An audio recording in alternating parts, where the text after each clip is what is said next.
Shayayo kunabantu ababulisayo hayi ngoba belwisa, it's because there is a spirit behind esenza labantu ubibona ababulisayo.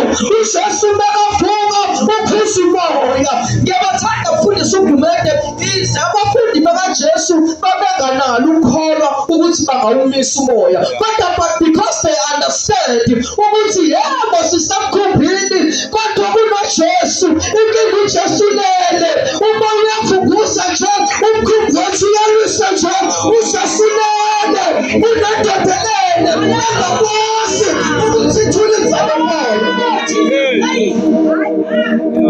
unendodelele engakwazi ukuthulisa lo moya.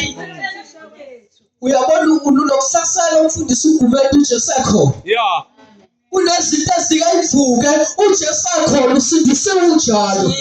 Umkhonza kunjalo. It because ulele. Iyodwa into ekumele uyenze. Uwenze njengabo abaphosoli. Ubona nje ukuthi ukholo lwakho ncane. Ubona ukuthi hayi angisakwazi manje. Vusa uJesu.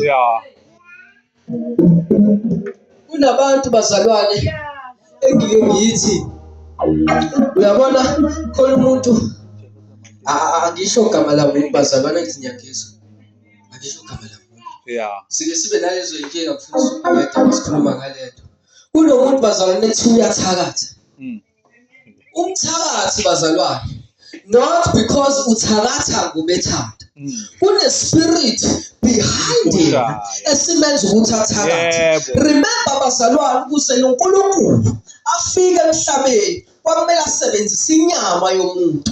So in the realm of the spirit, emoyeni ezweni lakomoya kudingakala inyama ukuze communicate kangcono nezinto zemvelo. So uJesu understand leyo level, ukuze ulwandle luthule kumele akhuze into esemva kolwandle, ekhoza ulwandle ukuthi libe namanzi.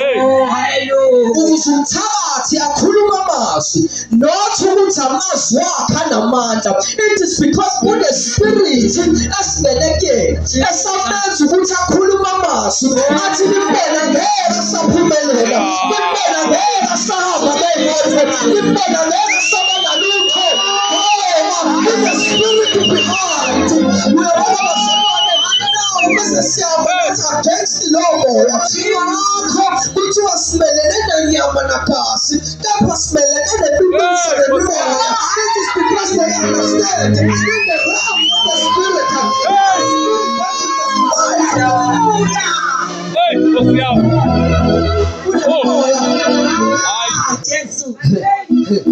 Kunabantu abake bethi belisa umuntu. No, lwisa lo moya osemva kwakhe.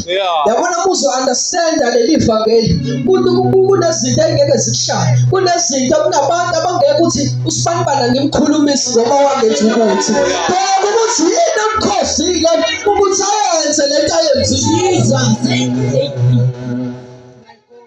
Hallelujah. Amen.